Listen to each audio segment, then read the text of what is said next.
তৌহিদ আফ্রিদিকে নিয়ে আমি একটা ভিডিও বানাই। সেই ভিডিওকে কেন্দ্র করে তৌহিদ আফ্রিদির ফোন কলে ডিবি অফিসের মধ্যে আমাকে ডাকায় এবং ডিবি অফিসে আমি যখন ঢোকা মাত্রই দেখলাম যে একজন পুলিশ কর্মকর্তা ভিডিও কলে তৌহিদ আফ্রিদির সাথে কথা বলছে। এমন অবস্থায় যখন আমি তার রুমে ঢুকলাম তখনই তৌহিদ আফ্রিদিকে ক্যামেরাটা ঘুরায় বলতেছে যে এটা কি সেই মালটা না। তখন তৌহিদ আফ্রিদি শুধু কনফার্ম করছে হ্যাঁ।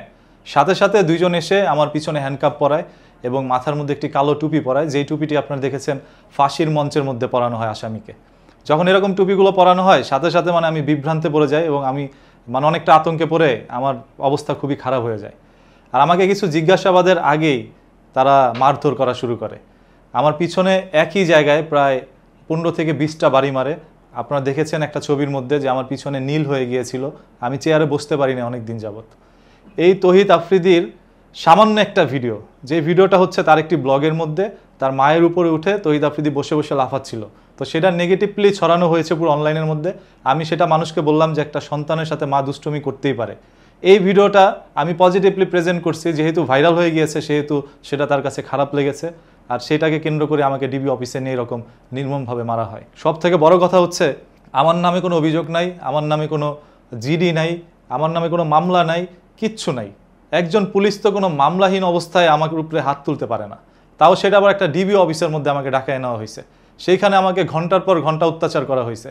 সেখানে তৌহিদ আফ্রিদির টিমের সদস্যরাও ছিল, তারা সরাসরি দেখেছে, ভিডিও কলে তৌহিদ আফ্রিদিকে দেখানো হয়েছে এবং এক পর্যায়ে তারা কারেন্টের শর্ট দিতে নেয়, আমার বলছে এটা কেটে দিবে যাতে করে স্ত্রী পর্যন্ত করতে না পারি, এই সকল কথাগুলো বলছে এবং গালাগালি করছে। 14 গোষ্ঠী নিয়ে তারা গালাগালি করছে। একজন পুলিশ কর্মকর্তা এত খারাপভাবে গালি দিতে পারে সেটা আপনি কল্পনা করতে পারবেন না। শুধুমাত্র তৌহিদ আফ্রিদির একটি ফোন কলে একজন মানুষের জীবন পরিবর্তন হয়ে যেতে পারে, যেটা আমার জীবন পরিবর্তন হয়ে গেছে। আর আমরা দেখেছি সচরাচর অনেক মানুষ একটা ভিকটিম থানার মধ্যে অভিযোগ দিতে গেলে তার অভিযোগটা পর্যন্ত নেওয়া হয় না।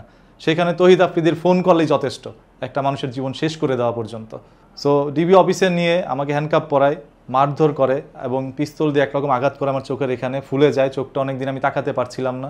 দীর্ঘদিন আমি অসুস্থ থাকি এবং কিছুদিন পর পরে আমার নাক দিয়ে ব্লিডিং হয়। আপনারা দেখেছেন আমি অনেক অসুস্থ থাকি, ভিডিও করতে পারি না, সবাই মোটামুটি আমাকে যারা চিনেন তারা জানেন। সো এরকম একটি ঘটনা 2.5 বছর আগে ঘটে যায়। আজকে কেন এটা প্রকাশ করছি? দেখেন 2.5 বছর আগে যদি আমি এটা প্রকাশ করতাম তাহলে আমাকে বলা হয়েছে গুম করে দিবে, তখন আমাকে তারা গুম করে দিত। সেই ভয়েই আমি এতদিন চুপ করেছিলাম। গত কিছুদিন যাবৎ যারা জানে যে এরকম একটা ঘটনা ঘটেছে তারই টিম মেম্বার, তারাই বলাবলি করছে মানুষের কাছে। তখন সেই মানুষগুলো এসে আমাকে জিজ্ঞেস করলো যে আসলে কি এরকম কোনো ঘটনা ঘটেছে কিনা। তখন আমি তাদের কাছে বলি এবং তারা আমাকে ফোর্স করে যে বিষয়টা এখন তুমি শেয়ার করে দাও। এখন আর কিসের ভয়? তো আমি নির্ভয়েই এখন এই জিনিসগুলো শেয়ার করছি। তবে আমি জানি এই তৌহিদ আফ্রিদি আবারও ফেরত আসবে, এসে হয়তো আমাকে এর চেয়ে তো খারাপ পরিস্থিতিতে নিতে পারে বা তিনি এই বিষয়গুলো ভুলে যেয়ে শুধরে আসতে পারে। সো আমি জানি না পরবর্তীতে আমার কি হবে। তবে একটি কথা বলবো, তৌহিদ আফ্রিদি আমার মামলায় বা আমার জন্য জেলে যায় নাই। তৌহিদ আফ্রিদিকে জেলে নেওয়ার মতো ক্ষমতা আমার সাধারণ মানুষ ভাই আমার নাই, ওইটা আল্লাহ তাআলার পক্ষ থেকেই হয়েছে। আল্লাহ তাআলা উত্তম পরিকল্পনাকারী, আপনারা সবাই জানেন। আল্লাহ ছাড় দেন তবে ছেড়ে দেন না।